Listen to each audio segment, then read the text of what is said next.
오늘은 종려주일입니다. 여러분이 잘 아시는 것처럼 우리를 구원하려 이 세상에 오신 예수님께서 죄인들의 죄값을 치르고 십자가에서 죽기 위해 예루살렘 성에 입성하실 때 수많은 사람들이 종려나무 가지를 꺾어 들고 흔들며 예수님을 환영했던 주일입니다.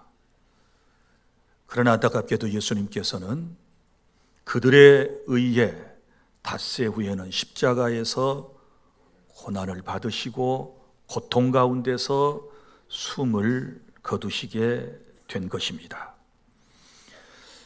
종려주일 아침 오늘 이 시간에는 새 언약의 중보자이신 예수님이 우리의 대제사장으로 오셔서 우리를 살리기 위해서 하셨던 일들을 생각해 보고 특별히 그 피가 어떤 의미가 있는지에 대해서 깨닫는 시간이 되고 우리는 그 은혜에 감사하며 예배하는 복된 시간이 될 수 있기를 바랍니다. 첫째, 예수님은 영원한 대제사장으로 오셨습니다. 11절, 그리스도께서는 장래 좋은 일의 대제사장으로 오사, 이렇게 말씀을 하셨습니다. 자, 우리가 제사 혹은 제사장에 대하여 이해를 하려면 우리 잠깐 구약으로 돌아갈 필요가 있습니다. 왜 하나님을 섬기는 일에 있어서 제사가 필요했었는가? 왜 제사를 하나님께서 필요로 하셨을까? 여기에 대한 의문을 해결해야 하는 것입니다. 제사에 대한 제도는 인간이 범죄한 이후에 하나님께서 인간의 죄를 용서하시기 위한 방법으로서 하나님께서 친히 제시해 주신 것을 말하는 것입니다. 그래서 구약 시대의 그 제사에 대해서 오늘 히브리서 특별히 9장 1절부터 10절까지 말씀에 보면 구약 시대에는 하나님께 율법 시대 이후에는 제사를 드릴 장소를 하나님께서 분명하게 정하셨습니다. 출애굽한 이후에 저 광야에서 40년 동안 하나님을 섬기며 행진을 계속해야 했던 그들에게 하나님께서는 장막 혹은 성막 혹은 회막 혹은 성소라고 불리우는 그곳에서 하나님께 제사를 드리게 하셨습니다. 그리고 가나안 땅에 들어가서 솔로몬 시대에 성전을 건축하고 난 이후에는 그 성전에서 제사를 받으셨습니다.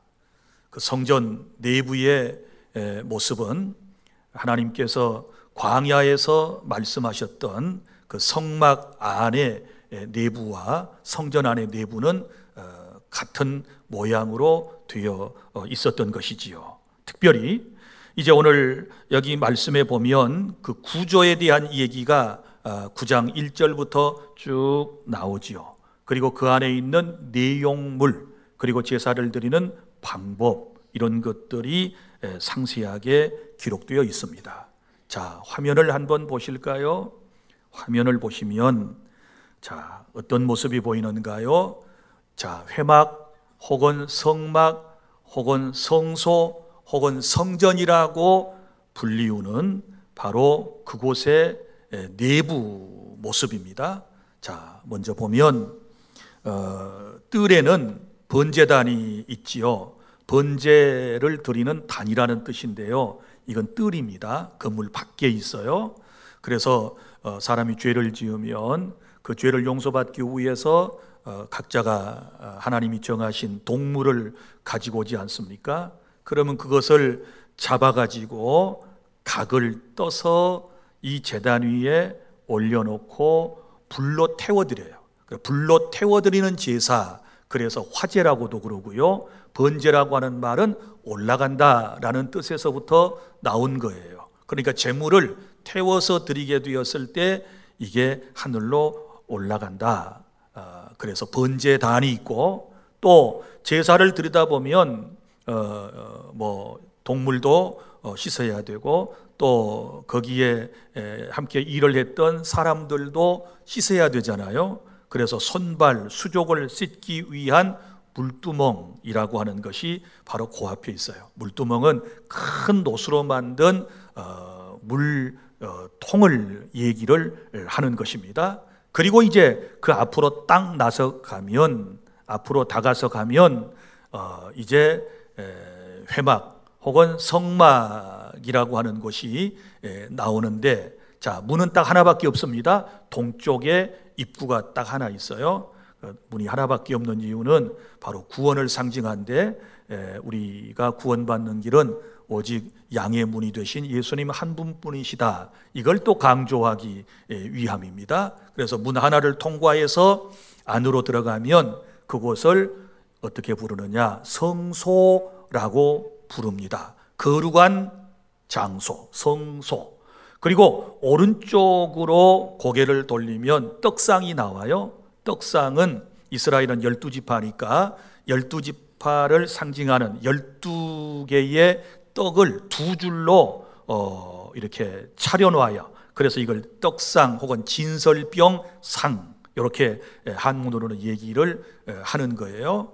그리고 이것은 매 안식일마다 제사장이 들어와서 교체를 해야 돼요. 그리고 이제 왼쪽을 보면 뭐가 있습니까? 바로 등잔대가 있지요. 일곱 금촛대라고 불리우는 등잔대가 있어요. 이것은 항상 키워둬야 돼요. 왜냐하면 여기 성막의 구조를 보면 문이 없어요. 그러니까 자연 채광이 안 들어오거든요. 그래서 여기서 불을 밝혀야만 제사장이 그곳에서 제사 업무를 할 수 있기 때문에 바로 등잔대가 왼쪽에 있고, 그리고 이제 정면을 향하여 나아가게 되면 거기에 분향단이라고 하는 게 있어요. 분향하는 단, 제단, 이런 뜻이지요. 그래서 하나님이 정하신 각종 향을 여기서 피워서 하나님께 올려드리는 거예요. 자, 여기까지를 뭐라고 그러는가 하면 성소라고 그래요. 이 성소에는 누가 들어갈 수 있는가?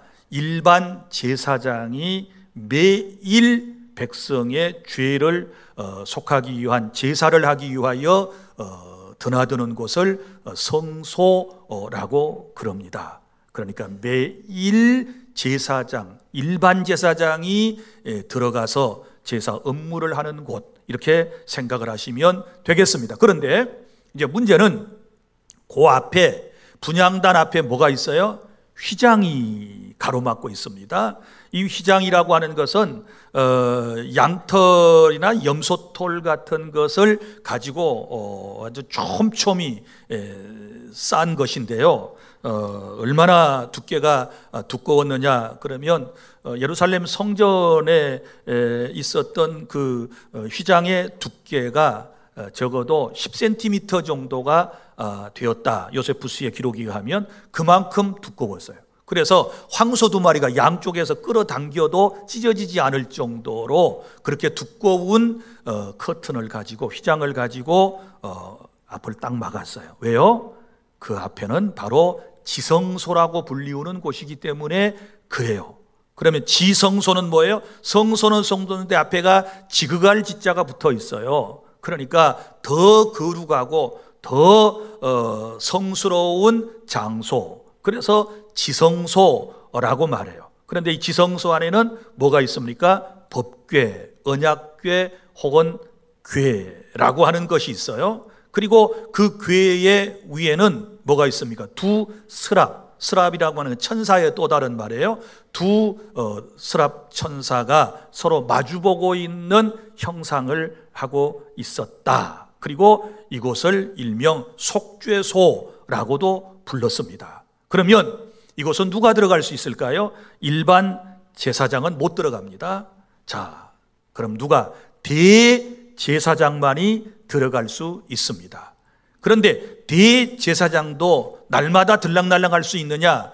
그런 곳이 아닙니다. 1년에 한 번씩 대속죄일이 있는데 7월 10일 날이에요. 그날이 되면 온 백성과 자신의 죄를 속함받기 위해서 대제사장이 바로 이제 분향하는 향로와 그리고 피를 가지고서 그 안에 들어가서 속죄의 제사를 드리는 곳, 이곳을 대제사장이 이제 귀한 직무를 감당하기 때문에 지성소, 이렇게도 불렀다라고 하는 것입니다. 그러면 자, 이제 오늘 말씀에 보면 우리 예수님께서 어떻게 소개되고 있나요? 11절 다시 볼까요? 그리스도께서는 장래 좋은 일에 대제사장으로 오셨다. 일반 제사장이 아니에요. 대제사장이로서 오셨다. 이렇게 말씀을 하고 있습니다. 그런데 그 앞에 11절에 대제사장 앞에 보세요. 장래 좋은 일의 대제사장. 그러니까 이분이 오심으로 장래에 좋은 일이 생겼다는 거거든요. 좋은 일. 이런 표현이 8장하고 히브리서 8장하고 9장에 참 많이 나와요. 좋은, 더 좋은 뭐 이런 표현들. 자, 그러면 이제 대제사장이신 예수님께서 오심으로써 우리에게 어떤 좋은 일이 생겼을까요? 둘째, 12절부터 13절에 보면 예수님께서 자기의 피로 우리에게 영원한 속죄를 이루어 주셨습니다. 할렐루야. 영원한 속죄. 자, 그러면 우리는 고대 이스라엘 백성들이 행하였던 이 제사의 예법에 대해서 알아야 됩니다. 자, 사람의 죄를 대신해서 죄 없는 동물이 죽어야 했습니다. 이러한 제사는 임시적이었습니다. 그리고 이러한 제사는 임시적이었기 때문에 반복적으로 매일같이 매번 짐승이 죽어야 했습니다. 그리고 제사장이 수고를 해야 했습니다. 그리고 이 제사는 때가 되면 폐지될 그런 제사 제도였다라고 하는 것을 알 수 있습니다. 그러면 언제 이 구약의 이런 제사법들이 폐지된다라고 말씀을 하셨는가? 자, 9장 10절을 볼까요? 이런 것은 먹고 마시는 것과 여러 가지 씻는 것과 함께 육체의 예법일 뿐이며 개혁할 때까지 맡겨둔 것이니라. 언제까지? 개혁할 때까지만 이 구약의 제사법은 이제 실시가 되는 것입니다. 그럼 개혁할 때까지라는 말은 무슨 말일까요? 예수님께서 오셔서 새로운 제사법을 말씀하실 때까지 그때만 이 제사는 필요한 것이고 그 이후에는 뭐예요? 폐지가 된다라고 하는 말씀이거든요. 그러면 보세요. 이제 예수님이 때가 되어 언약하신 대로 약속하신 바대로 이 세상에 오셨습니다. 그리고 고난을 받으신 이후에 십자가에서 피를 쏟고 죽으셨습니다. 그러면 예수님의 죽으심에 대하여 우리 막연히 생각할 것이 아니고 성경에서 가르친 바는 무엇입니까? 예수님께서 죽으심에 대하여 본문 15절을 보시기를 바랍니다. 이로 말미암아 그는 새 언약의 중보자시니 이는 첫 언약 때에 범한 죄에서 속량하시려고 죽으사. 아멘. 자, 이는 거기서부터 죽으사까지 시작. 이는 첫 언약 때에 범한 죄에서 속량하려고 죽으사. 아멘. 그럼 첫 언약은 뭘까요? 이것은 첫 번째 받은 언약, 옛 언약, 시내산 언약을 말씀을 하는데 그 언약에 비추어서 죄인 된 사람을 의미하는 거예요. 그래서 우리는 모두 다 율법을 어긴 사람이 되었고 범죄자가 되었단 말이에요. 그런데 그 범한 죄에서 속량하려고 죽으셨다. 속량이 뭐예요? 기독교 용어 가운데 독특한 용어이고 교회 오면 많이 들어요. 속량하셨으니, 피로 날 사셨으니, 뭐 여러 가지 뭐 이런 이제 표현들을 쓰고 듣잖아요.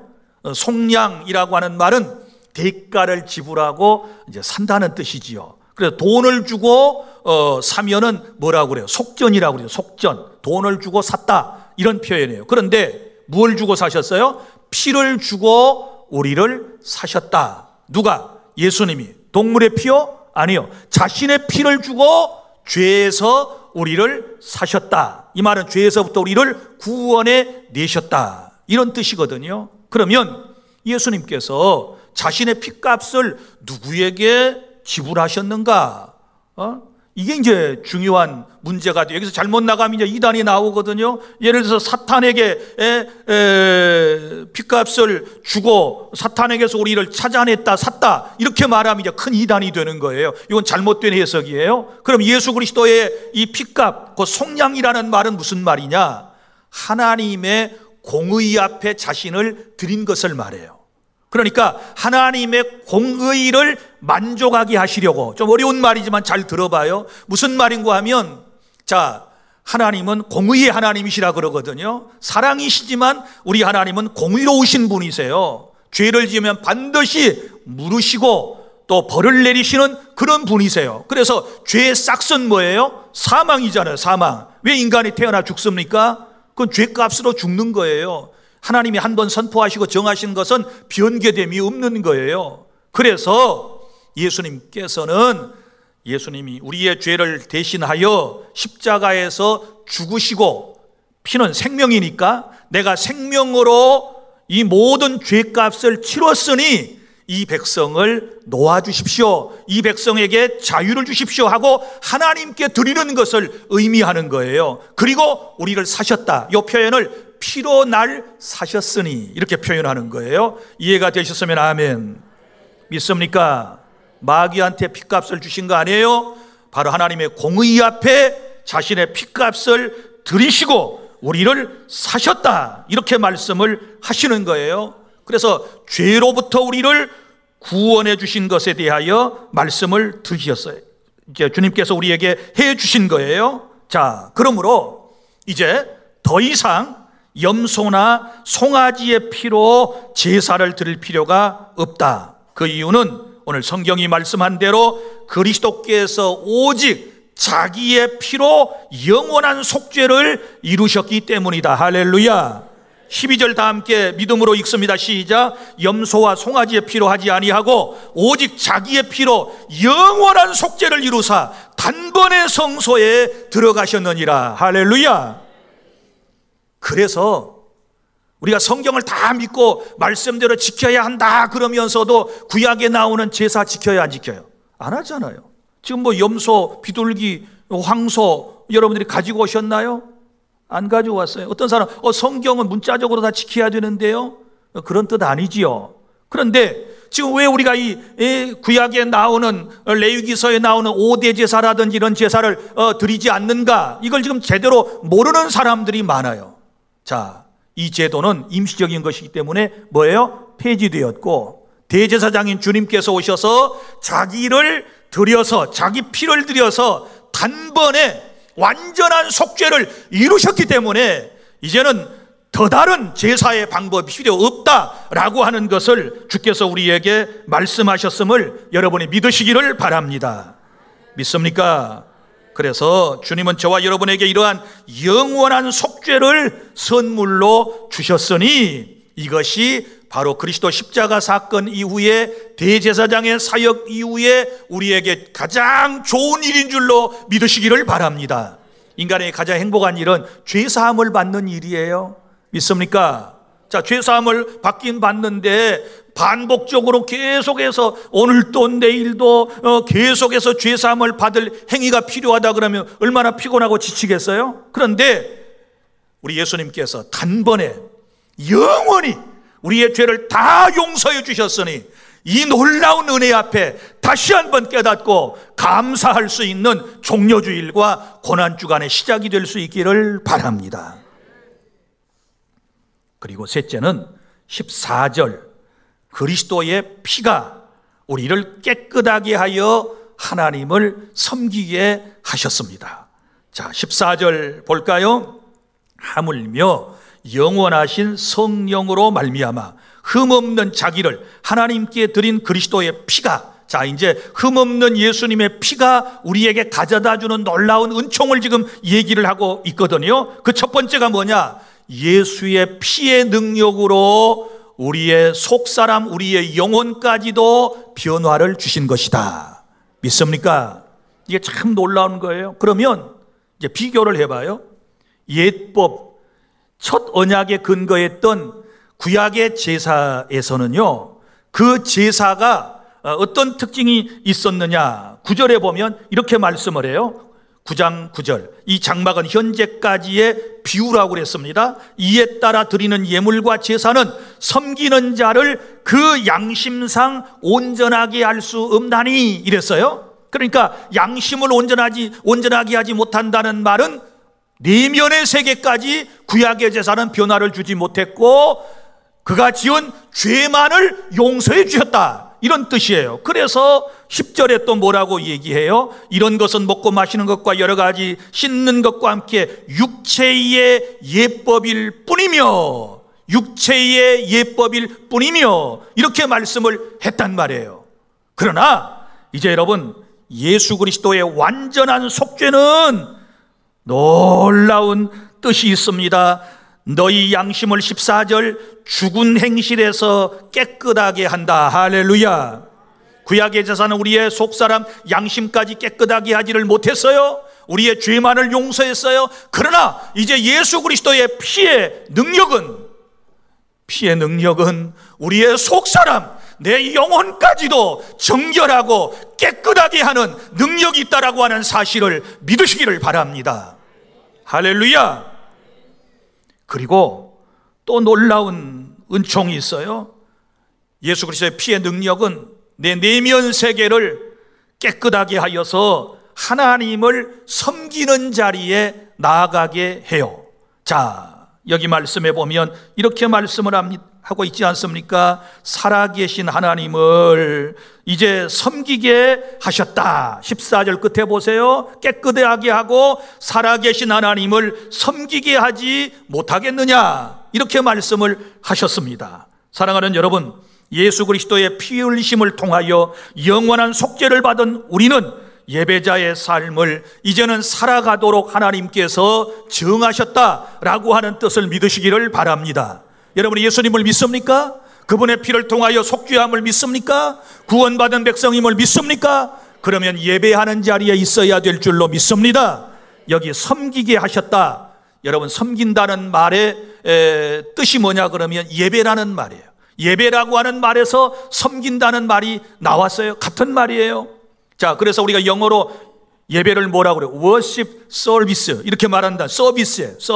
하나님 앞에 섬기는 것이 바로 예배 행위이다 라고 하는 것을 여러분이 기억하시기를 바랍니다. 그래서 오늘 저와 여러분이 이 자리에 나올 수 있는 것은, 하나님 앞에 나올 수 있는 것은 놀라운 은혜예요. 할렐루야.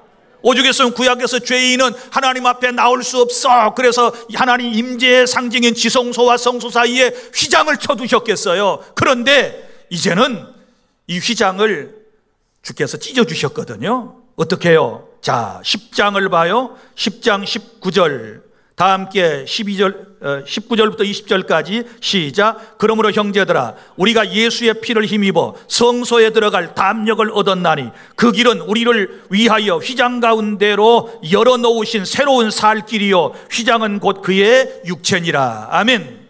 무슨 얘기고 하면, 예수님께서 이번 주 금요일에 역사적 시간으로 보면 십자가에서 피를 쏟고 운명하시면서 숨을 거두실 때 내가 다 이루었다, 율법을 다 이루었다, 너희들을 위한 구원의 모든 것들을 다 이루었다 라고 선포하시는 순간에 바로 성소와 지성소를 가로막고 있던 성전의 휘장이 위에서부터 쫙 갈라져 가지고 하나가 된 줄로 믿으시기를 바랍니다. 자, 그래서 가리워져 있던 이 내부가 커튼이 찢어짐으로 말미암아 보이게 되었어요. 자, 이것에 대하여 주님이 지금 하신 말씀이 이거거든요. 그 길은 우리를 위하여, 그 길은 어떤 길이에요? 하나님 앞에 지성소로 나아가는 그 길을 말하는 거예요. 천국에 들어가는 그 길을 말하는 거예요. 그래서 예수님은 내가 곧 길이요 진리요 생명이다. 나로 말미암지 않고는 아버지께 올 자가 없다. 이렇게 말씀을 하신 거예요. 믿습니까? 자, 그래서 그 길, 우리를 위하여 휘장 가운데로 열어놓으신, 이 휘장이 찢어진 것은 휘장 가운데로 열어놓으신 무슨 길이에요? 새로운 살 길이요. 할렐루야. 그 죄인이 이제 이 길로 하나님 앞에 나아갈 수 있는 거예요. 그러면 이 길을 어떻게 하나님께서 예수 그리스도를 통하여 열어주셨는가? 휘장은 곧 그의 뭐예요? 육체라. 성경 20절을 보세요. 10장 20절 보세요. 그 길은 휘장은 곧 그의 육체라. 그러니까 예수님께서 육체를 십자가에서 찢어주심으로써 이제 하나님 앞에 나아갈 길을 열어주신 줄로 믿으시기를 바랍니다. 그래서 우리가 죄인이지만 이제는 예수님을 믿음으로 예수의 피의 공로를 힘입어서 이 자리에 나올 수 있고 하나님 나라에 들어갈 수 있고 하나님의 백성이 될 수 있고 우리가 오늘 이 자리에 있게 되었다라고 하는 사실을 여러분 감사하시기를 바랍니다. 이번 기회에 이런 진리를 못 깨달으면요, 교회 와서 자꾸 여러분이 기대하는 바는 어떻게 되면 부자 되나, 어떻게 하면 마음이 편안해지나, 어떻게 하면 병 고치나, 어떻게 하면 출세하나, 어떻게 하면 성공하나, 이제 이런 것에 꽂혀가지고 뭐 이런 것들이 신앙의 본질이 있냐 착각을 하는 분들이 있는데, 기독교 신앙은 이런 거 아니에요. 이런 걸 뛰어넘어요. 이런 건 부수적으로 오는 것이지 이게 본질적인 의미는 아니에요. 기독교 신앙의 기본적인 것은 무엇입니까? 바로 하나님의 사랑, 예수 그리스도의 대속, 그를 통한 우리의 속죄함, 그를 믿는 사람이 구원을 받는 것, 그리고 하나님 나라에 들어와 살다가 영원한 하나님의 나라에 들어가는 것, 이것이 복음의 핵심인 줄로 믿으시기를 바랍니다. 여러분이 꿈꾸는 그런 모든 것들은요, 기독교 신앙생활을 하지 않아도요, 세상 사람들이 이미 다 얻고 있는 거예요. 교회 안 나온 사람이 여러분보다 훨씬 더 건강한 사람이 있어요? 교회 안 나온 사람이 여러분보다 마음이 더 편안한 사람이 있어요? 교회 안 나오는데 여러분보다 돈 더 많고 잘 먹고 잘 살고 높은 지위에 있고 자녀도 다 잘 되고 시쳇말로 만사형통한 사람들 많이 있어요. 그렇지 않습니까? 그런데 우리는 지금 뭡니까? 우리가 지금 바라는 바를, 여러분들이 인간적으로 바라는 바를 교회에서 그럼 얻지 못했으면 여러분의 신앙을 어떻게 이해를 해야 하는 것입니까? 신앙은요, 이런 것을 뛰어넘어요. 믿습니까? 기독교의 본질은 이런 것을 뛰어넘어요. 나중에 이제 제가 기업이라고 하는 말씀을 드리겠지만, 이 기업은 세상에 속한 것도 물론 포함되지만 그것을 뛰어넘는 영적인 것이고 하나님 나라에 관한 것이고 주님께서 우리의 삶에 영원토록 행복과 복을 내려주시는 것인 줄로 믿으시기를 바랍니다. 이제 넷째로 15절입니다. 15절 말씀, 새 언약의 중보자이신 예수 그리스도의 희생은 우리에게 영원한 기업을 약속해 주셨습니다. 15절 끝에 보세요. 자, 부르심을 입은 자로 하여금 영원한 기업의 약속을 얻게 하리 하심이라. 바로 대제사장으로 이 땅에 오신 예수 그리스도께서 자기 자신의 피를 하나님 앞에 드리심으로써 완전한 속죄를 이루시고 우리에게 주시는 놀라운 지금 은총을 말씀을 했는데, 그게 뭐예요? 하늘의 영원한 기업, 영원한 기업의 약속, 천국, 이것을 우리에게 주시겠다고 말씀하신 것인 줄로 믿으시기를 바랍니다. 이 기업은 단순한 땅이나 재산에 관한 약속이 아니라 하나님 나라에서 영원한 생명과 평화와 행복을 누리는 것을 의미하고 있다라고 하는 사실을 믿으시기를 바랍니다. 우리가 히브리서를 읽다 보면 가장 많이 나오는 단어가 언약이라는 단어일 거예요. 언약. 그래서 구약 성경에 이 모세오경을 해석한 책이 신약의 히브리서라고 생각을 하시면 돼요. 그러니까 구약의 모든 이 예법에 관한 것들, 제사법에 관한 것은 히브리서를 읽으면 이해를 분명히 하면 이해가 다 되는 거예요. 자, 그러면 여기 이제 오늘 9장에서도 이제 언약이라고 하는 단어를 또 찾아볼 수가 있는데요. 우리 9장 1절의 시작이 뭐로 나와요? 무슨 언약이에요? 첫 언약에도 섬기는 예법과 세상에 속한 성소가 있더라. 이건 구약에 나오는 제사 제도를 지금 설명하는 거라고 그랬죠. 그런데 이거를 무슨 언약이라고 그랬어요? 첫 언약. 첫 언약은 그럼 언제 주신 걸까요? 바로 모세를 통하여 시내산에서 하나님께서 주신 언약을 시내산 언약 혹은 첫 언약 혹은 옛 언약 이렇게 표현을 하는 거예요. 그러니까 하나님께서 누구를 통하여? 모세를 통하여 주신 언약. 그런데 오늘 말씀에 보면 15절에 이로 말미암아 그는 새 언약의 중보자시니, 이제 무슨 언약이 나왔어요? 새 언약이 나왔어요. 새 언약, 새로운 언약.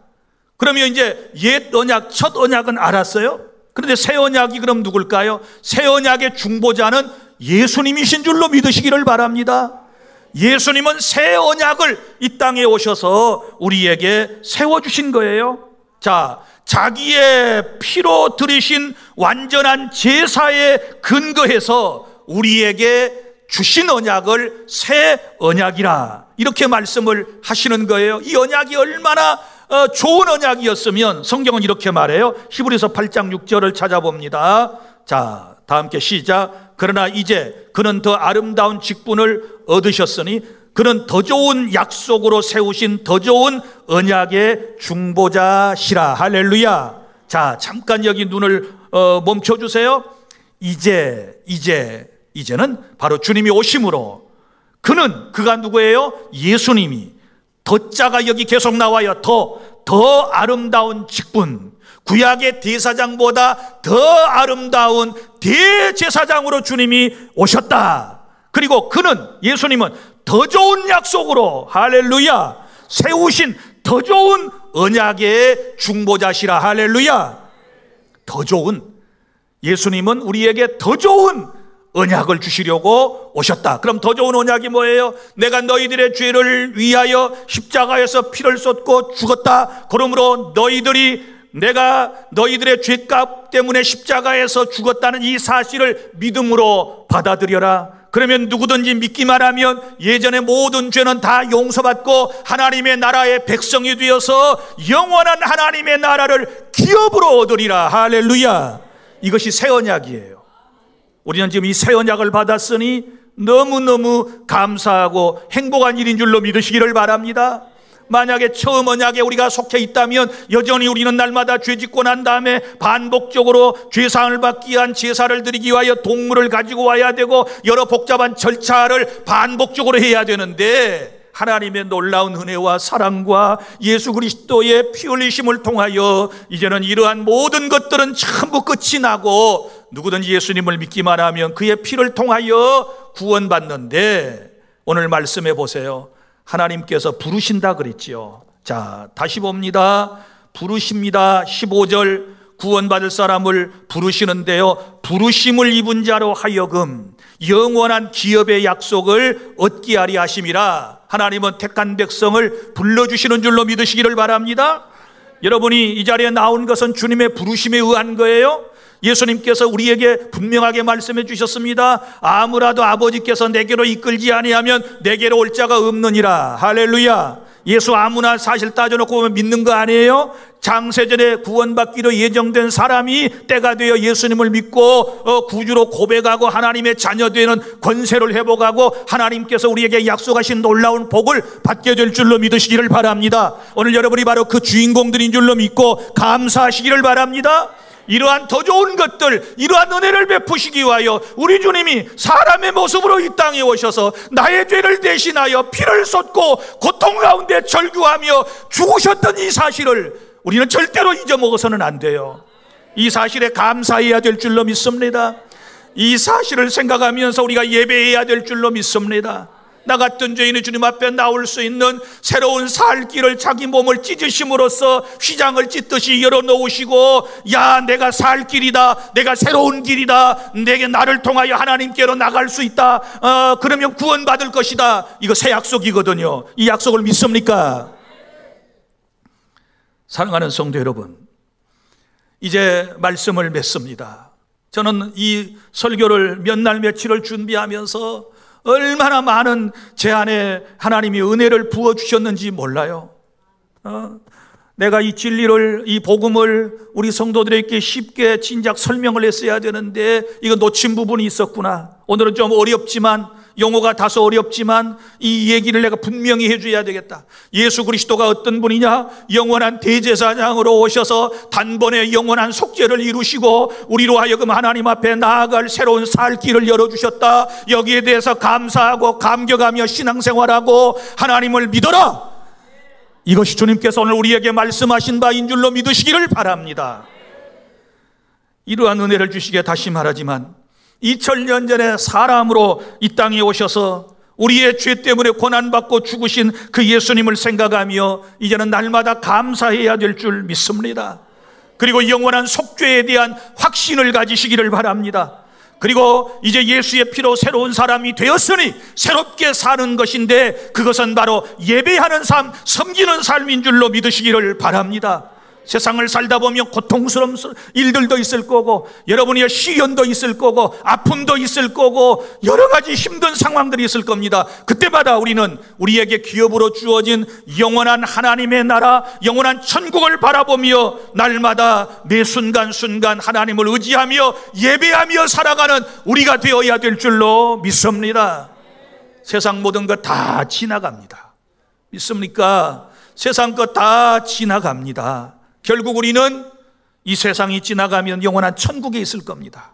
주님 나라에서 영원토록 영생을 누리며 평화의 그 나라에서, 행복한 그 나라에서 우리는 살게 될 것입니다. 이런 놀라운 은혜를 우리에게 거저 주시기 위해서 주님이 이 땅에 오셔서 역사적인 이 순간의 기점에서 행하셨던 일들을 이번 한 주간에 깊이 묵상하고 감사하고 잃었던 주님에 대한 첫사랑을 회복하시기를 바랍니다. 믿음도 회복할 수 있기를 바랍니다. 메마른 심령이 여러분 다시 되살아나야 될 줄로 믿습니다. 굳어버린 내 심령이 옥토가 되어야 될 줄로 믿습니다. 메마른 내 두 뺨에 눈물이 글썽이고 흘러넘치는 그런 은혜가 회복되는 고난주간이 될 수 있기를 바랍니다. 그걸 경험한 사람, 그것을 체험한 사람이 부활의 그날, 다음 주일 부활절을 기쁨으로 주님을 경배하며 예배하며 찬양할 수 있는 줄로 믿습니다. 오늘 대제사장으로 우리에게 오셔서 행하신 주님의 사랑에 감사하는 저와 여러분이 될 수 있기를 바랍니다.